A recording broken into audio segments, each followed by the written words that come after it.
ทักทายสบายดีนักลงทุนและผู้ที่สนใจในการลงทุนเนาะมื้อนี้ถือว่าเป็นมื้อสุดท้ายของปี2025ข้าพเจ้าได้มีแผนว่าจะมาอัปเดตพอร์ตทุกๆท้ายปีเนาะเพราะฉะนั้นในคลิปนี้เราจะมาอัปเดตพอร์ตหุ้นของข้าพเจ้าเนาะจะมาอัปเดตพอร์ตของตัวเองแหละเพื่อจะเบิ่งในอนาคตเนาะในแต่ละปีทุกๆปีว่ามันมีการเปลี่ยนแปลงส่ำใดนะก็อยากมาเบิ่งจุดนี้ของตัวเองเนาะเพื่อเป็นแรงบันดาลใจให้ตัวเองแล้วก็ได้เห็นเงินในทุกๆปีว่ามันเพิ่มขึ้นส่ำใดนะซึ่งก่อนหน้านี้ข้าพเจ้าเคยอัดคลิปเกี่ยวกับอัปเดตพอร์ตหุ้นอยู่แล้วเนาะก่อนหน้านี้พอร์ตหุ้นของข้าพเจ้านี่มันบวก 82% คลิปก่อนที่เคยอัปเดตครบรอบ1ปีหั่นนะมันบวกอยู่นี่ 82% นะแต่ว่าพอร์ตรวมนี่นะเงินรวมนี่มันจะอยู่ประมาณ 8,300 แต่ว่าตอนนี้ 9,200 เนาะเนื่องจากว่าข้าพเจ้าได้เติมเงินเข้าไปเนาะได้โอนเงินเข้าไปมันก็เลยเงินต้นมันจะหลายขึ้นแม่นบ่นี่แหละในการลงทุนนี่ถ้าอยากให้พอร์ตใหญ่นี่ต้องเติม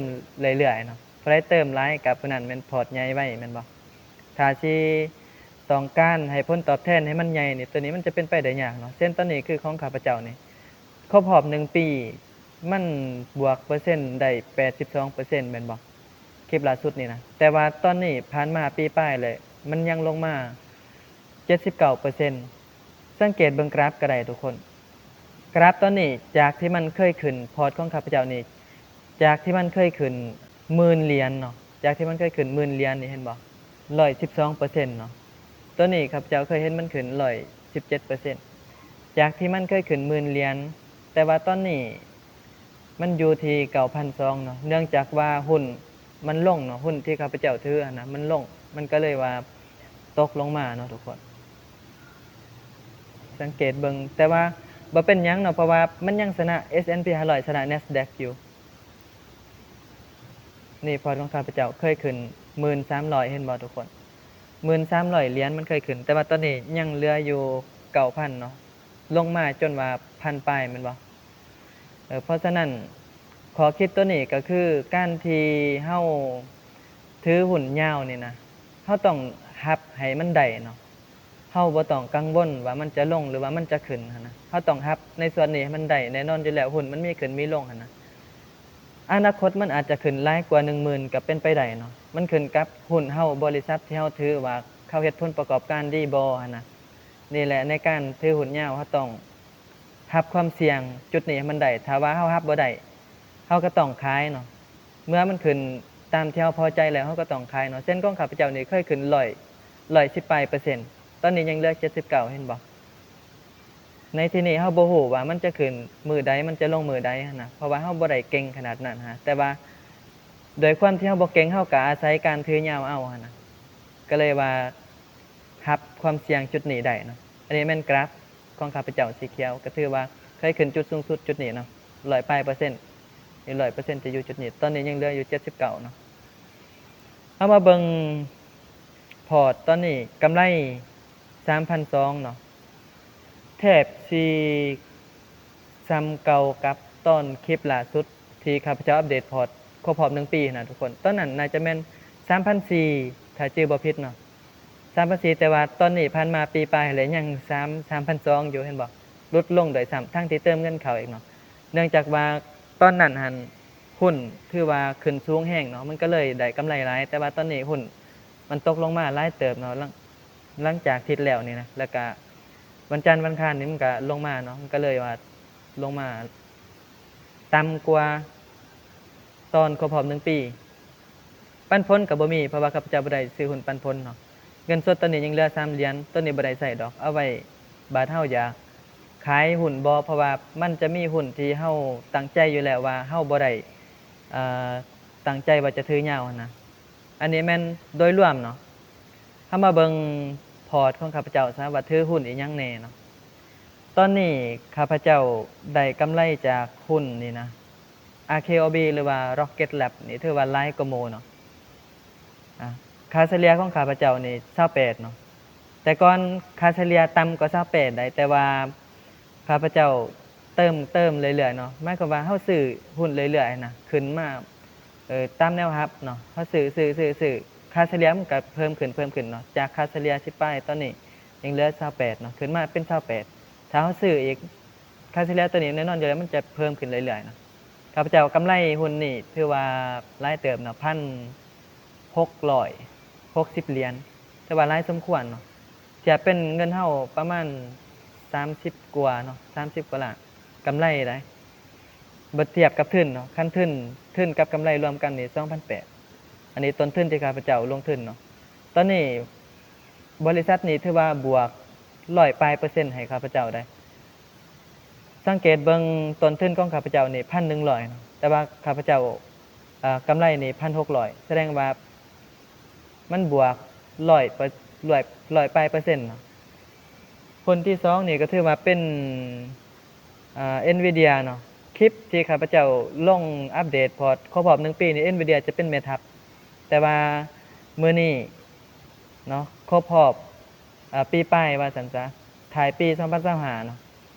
Nvidia จะลงมาเป็นห้องแม่ทัพเนื่องจากว่าหุ้นอยู่เทิงนี่นะหุ้น RKLB นี่นะมันบวกหลายเนาะมันก็เลยเป็นแม่ทัพแล้วก็โดยความที่ซื้อหุ้นนี่หลายเพิ่มเข้าอีกเนาะเนื่องจากว่าเห็นศักยภาพในโตมันเนาะก็เลยว่าซื้อเพิ่มสังเกตแม่ทัพให้เบิ่งอยู่จุดนี้ก็ได้เนาะจุดนี้หรือจุดนี้ก็ได้สังเกตเบิ่งตัวเลขใดที่มันหลายนี่มันจะอยู่เทิงเนาะเพราะว่าตัวนี้นี่ต้นทุนเนาะตัวนี้นี่ต้นทุนบวกกำไรมันจะอยู่นํกันส่วนตัวนี้แม่นค่าเฉลี่ยเนาะค่าเฉลี่ยว่าเฮาได้จักเหรียญต่อ1หุ้นนะคือข้าพเจ้าได้Nvidia นี่เนาะมาเบิ่ง Nvidia ข้าพเจ้าได้116ต่อ1หุ้นเนาะข้าพเจ้ามี7หุ้นตอนนี้ราคามัน187แล้วเนาะซึ่งขึ้นมาหลายเติบผลที่2 SoFi คือเก่า3ตัวนี้4ตัวกับ Google นี่ถือว่าถือด้นขนาดแล้วเนาะ EOSE ก็มาคือเก่าแต่ว่าเพิ่มหุ้นขึ้นมาหลายเนาะ OKLO ก็ถือ6หุ้นเนาะสังเกตกำไรเบื้องขวาเด้อทุกคนสังเกตกำไรที่ได้ว่าหุ้นใดกำไรหลายส่ำใดนะสังเกตเบื้องขวาสุดนี่สีเขียวแล้วทางด้านลมเฮาเจนมันลบเนาะนี่ถือว่าเป็นหุ้นที่ลบสำหรับในพอร์ตของข้าพเจ้าเนาะตอนอัปเดตพอร์ตหุ้นนะมันจะลบประมาณ 2-3 โตเนาะแต่ว่าตอนนี้ลบหลายเนาะแล้วก็หุ้นข้าพเจ้าก็ได้ปรับพอร์ตในโตใดที่มันได้กำไรแล้วเฮาบ่ต้องการถือยาวเฮาก็ขายออกเพราะว่าข้าพเจ้าถือหลายโตนะพอร์ตมันจะใหญ่ซ่าครับเจ้าก็เลยพยายามอันนั้นบาลานซ์ให้มันเพอร์เฟกต์ที่สุดเนาะในที่นี้เฮาจะเห็นหุ้นของข้าพเจ้าถือมาเนาะ Amazon ก็ยังคือเก่าเพิ่มมา ONDS NVTS นี่ก็คือสิถือมาตั้งแต่ตอนนั้นแหละเนาะ Acer Novo นี่ก็ถือมาปีปลายแล้วยังติดลบคือเก่าแผนก็คือสิขายออกอีกอย่างก็บ่ได้มีสัดส่วนหลายมีแต่1หุ้นเนาะพิมพ์ตอนนี้เคยบวกหลายขนาดให้ข้าพเจ้านี่แต่ว่าตอนนี้ติดลบเนาะ61เหรียญพิมพ์นี่นะแต่ว่าบ่เป็นหยังเนาะเพราะว่าข้าพเจ้าถือยาวหุ้นนี่นะคาดว่าคือ CEO เพิ่นว่าถ้าจะซื้อหุ้นพิมพ์นี่นะต้องเข้าใจแล้วก็ถือประมาณ10ปีจะสิได้เห็นผลเนาะในระยะยาวเพราะว่ามันจะค่อยพัฒนาไปเรื่อยๆเพิ่มมา process RR ก็เพิ่มมาเนาะนี่คือหุ้นที่ข้าพเจ้าถืออยู่ตอนนี้เนาะผู้ใดอยากซื้อตามหรือว่าอยากเบิ่งอยากศึกษาเนาะก็สามารถแคปหรือว่าจื้อเอาเนาะว่าข้าพเจ้าถือหุ้นหยังแหน่แล้วก็อยากให้ศึกษาหั่นแหละก่อนจะซื้อเนาะเพราะว่าการที่เราจะซื้อหุ้นนี่ถ้าเฮาบ่ฮู้จักสินค้าเฮาบ่ฮู้จักลูกค้าเฮาบ่ฮู้จัก CEO เฮาบ่ฮู้จักธุรกิจเกี่ยวกับบริษัทอันนั้นเฮ็ดอยู่หั่นนะเวลามันตกลงมานี่เฮาจะอยากขายเนาะบางทีเฮาก็กังวลนอนบ่หลับด้วยซ้ำหั่นน่ะว่าเป็นหยังหุ้นมันคือลงหั่นน่ะแต่ถ้าเฮาฮู้ว่าบริษัทนี่เฮ็ดเกี่ยวกับธุรกิจหยังลูกค้าเป็นจำพวกใดแดเนาะติดในเทรนด์อนาคตบ่หั่นน่ะเฮาจะฮู้หลายๆอย่างว่าเศรษฐกิจเป็นจั่งใด CEO ดีบ่หั่นน่ะ CEO มันก็มีหลาย CEO เด้เนาะบางคนก็ได้กำไรแล้วก็ขายหุ้นบางทีก็ฉลาดบางหลวงก็มีได้อันนี้เฮาต้องได้ศึกษาเบิ่งหลายๆเนาะอ่านงบการเงินบ่หรือว่าไปอ่านบทวิเคราะห์สำนักวิเคราะห์ใหญ่ๆทั้งต่างๆก็สามารถไปศึกษาเบิ่งเนาะคลิปนี้ก็ถือว่าเฮ็ดขึ้นมาเพื่อจะเบิ่งในอนาคตเนาะในปีหน้า เฮามาเบิ่งว่าท้ายปี2025กับท้ายปี2026มันจะเติบโตส่ำใดเงินมันเพิ่มขึ้นเรื่อยๆบ่หันน่ะเฮาจะได้ฮู้ว่าพอร์ตเฮามันมีความเติบโตหลายส่ำใดอันนั้นน่ะจังซั่นแหละเพราะว่าข้าพเจ้าอยากเบิ่งความเติบโตของข้าพเจ้าเนาะคาดว่าข้าพเจ้าวางแผนว่าจะมีเงินเพิ่มขึ้นในพอร์ตนี่นะทุกๆ 5,000 เหรียญใน1ปีนะทุกๆปีจะต้องมี 5,000 เหรียญ 5,000 เหรียญในที่นี่นี่อันนี้เป็นความคาดหวังของข้าพเจ้าซื่อๆเนาะแต่ว่าคันได้หลายก็ดีไปคันบ่ได้แล้วก็แล้วแต่นะข้าพเจ้าบ่ได้ซีเรียสจุดนี้นะแต่ว่าอยากบ่อยากให้มันได้ 5,000 เหรียญโดยเฉลี่ยเนาะ 5,000 ในที่นี่นี่บ่แม่นว่ากำไรอย่างเดียวได้มันต้องทั้งกำไรทั้งเงินที่เติมเข้าเฮาเติมเข้าอาจจะ 1,000 2,000 3,000 ต่อปีก็แล้วแต่หั้นนะแต่ว่าต้องให้มันได้ 5,000 ในปีทุกๆปีคือปีนี้เทียบเท่าใส่ 10,000 เหรียญท้ายปี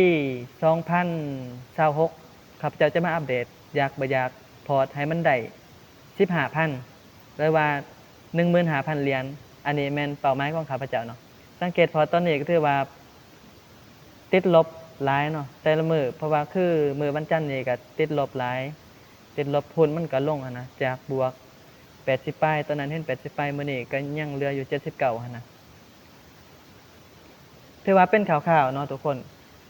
ข้าพเจ้าอยากให้ทุกคนลองศึกษาเบิ่งเกี่ยวกับการลงทุนเนาะเพราะว่าตอนนี้คนที่ลงทุนก็